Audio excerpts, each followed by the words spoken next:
Welcome to the Deep Dive. We're here to sift through the noise and pull out what really matters. Today we're looking at something that feels, well, everywhere lately. Buy now, pay later. BNPL. It looks so simple, so convenient. But is it? Our mission today is to really unpack the story behind BNPL. Using the source material we've gathered, we want to go beyond just, splitting a payment for a jacket, like turning $200 into 4 payments of $50. We'll explore its impact on your finances, how we shop, maybe even the whole economy. Because beneath that simple surface, there seem to be some hidden complexities we really need to understand. So let's start there. Why is BNPL just so tempting? What's the core appeal? It seems like it's designed to make spending feel less, well, painful, right? Absolutely. It's really quite clever how the user experience is crafted. It creates this illusion almost of easy affordability. Hmm. And that trick, it doesn't just encourage you to buy something you might have otherwise skipped. It's designed to keep you coming back, sometimes, unfortunately, leading people to fall behind. I mean, the source material even pointed out some darkly satirical advice floating around, things like, never pay your debts, just roll them over. It sounds absurd, but it highlights a potentially predatory side, where some firms might lend knowing full well the person can't really afford to pay it back, and then they just write it off, sometimes even for tax benefits. Wow. Okay, so it's not just convenience, it's actively manipulating our perception of cost. The source mentions this idea of the pain of payment, like our brain actually registers pain with high prices. And BNPL kind of hacks that by lowering the number we see up front. Exactly. It lowers that initial barrier, that immediate financial ouch factor, which, yes, can definitely encourage spending more than you originally intended. Is this something people are consciously aware of, this hack? Or is it working on a deeper level? The material suggests it's largely subconscious. It taps into something quite fundamental, potentially linked to evolutionary psychology. This tendency we all have to favor immediate pleasure, short-term gain over long-term consequences or well-being. BNPL basically streamlines that gratification. The future cost feels abstract, far away. That makes a lot of sense. How else does a design exploit this? Is it just the small payment number? Well, speed is key, too. The approval is often instant. It's seamlessly built into the checkout. There's very little friction, very little time to pause and think, should I really be doing this? It's impulse amplified. Okay, so the appeal for us as consumers is pretty clear, if it's a bit unsettling when you break it down. Hmm. But here's where it gets really interesting, according to the source material. What about the companies providing these services? Are they making a killing? You'd think so, wouldn't you? But the reality is quite different, actually. Quite stark. Many BNPL firms are facing significant losses. The source gives some pretty eye-watering examples. One firm losing, $99 million in just one quarter. Another burning through over $1 million a day. And several have just collapsed completely. $1 million a day? How Yeah. is that even possible? Well, high default rates, intense competition, the cost of acquiring customers, it adds up fast. And when these BNPL companies struggle or fail, it's often the retailers and banks they partnered with who are left holding the bag, facing big losses too. So it's not a guaranteed moneymaker for them, but someone must be paying, right? Right. And this brings us to what the source calls a hidden tax. See, while it often looks free to the shopper, the retailer pays a fee to offer BNPL. Sometimes quite a hefty fee, maybe up to 6% of the purchase price. 6%, that's way more than typical credit card fees. Exactly. And where do you think that cost ultimately goes? Passed on to customers, and higher prices generally. Precisely. The source suggests that cost gets baked into the prices of goods for everyone, whether you use BNPL or not. So in effect, we're all subsidizing the service, even if we pay upfront with cash or a debit card. That's quite something.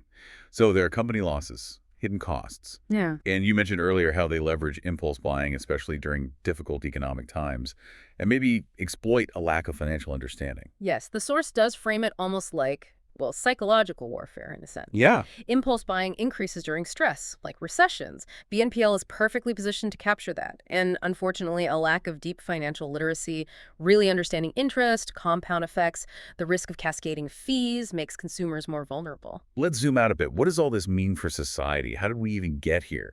The source connects the rise of BNPL to shifts like the aftermath of the 2008 crisis, and definitely the huge boom in online shopping during the pandemic. Yeah, those were definitely catalysts. People needed credit, maybe couldn't get traditional loans, and suddenly online shopping was everything. BNPL slotted right in.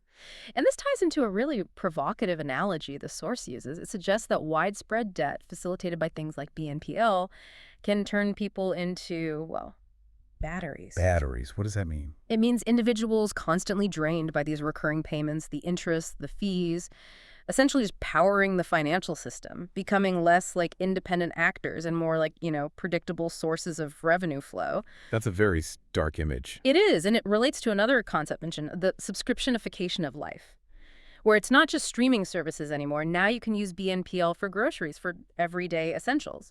So ordinary life starts to feel like a series of monthly payments, these little drains everywhere.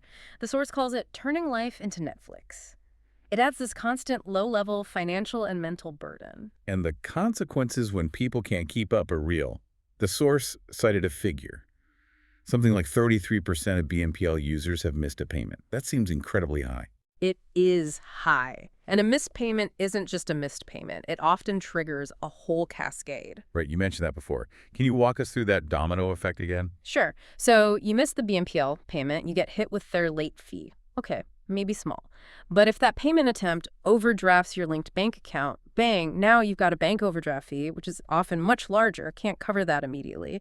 Maybe another transaction causes another overdraft. It spirals really fast, especially for someone already on a tight budget. Suddenly, they're in a much deeper hole. Which obviously raises huge ethical questions, doesn't it? Absolutely. The source calls strongly for more regulation, more oversight. It even draws comparisons between some BNPL interest practices and types of lending historically forbidden in some cultures or religions due to their potential for exploitation. Lending to vulnerable people, often without rigorous checks on their ability to repay, it's a serious ethical concern. So we've covered the appeal, the shaky financials for the companies, the hidden costs, the societal impact. If you had to boil it down, what are the absolute core takeaways we should pull from this deep dive? Well, one really powerful idea the source puts forward is this.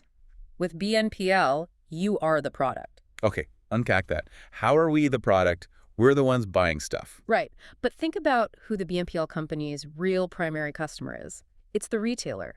The retailer pays the BNPL provider to get access to you, the consumer, hoping you'll buy more because the payment seems easier. You're spending, the fees the merchant pays, and crucially, any late fees or interest you might pay if you slip up, that's the revenue stream. You generate the value. Okay. That reframes it completely. We're not just buying a service. Our potential debt and fees are the service being sold, in a way. And the source links this directly to increased stress and anxiety, right, as people get caught in these payment cycles. Exactly. It creates this constant low-level hum of financial pressure for many. The system isn't really designed for your long-term financial health. It's designed to encourage ongoing consumption. That magic money glitch idea the source mentioned. Seems like the magic runs out pretty quickly, and it's just debt. Precisely. It's an illusion, and often a dangerous one. And the broader effect is this normalization of carrying debt constantly, especially for younger people who might not have other credit options or experience. The source even hints this growing debt burden could fuel wider social discontent or make more extreme economic ideas seem appealing down the line. Okay, let's try to summarize the really practical lessons here for anyone listening. First, it sounds like BNPL isn't actually free. Someone always pays, either the retailer passing costs on or you through fees or just buying more. Right. It's not free money. Second, these small recurring payments can snowball incredibly easily, particularly if you're living paycheck to paycheck. Definitely a risk. That cascade effect is real. Third, those psychological tricks, the smaller numbers, the instant gratification, they're designed to make you spend more. Be aware of that. It bypasses rational financial planning. Fourth, not having a solid grasp of personal finance makes you more vulnerable to these systems. Education is key. Absolutely crucial. And finally, yeah, it's convenient, no doubt. But that convenience comes with real risks.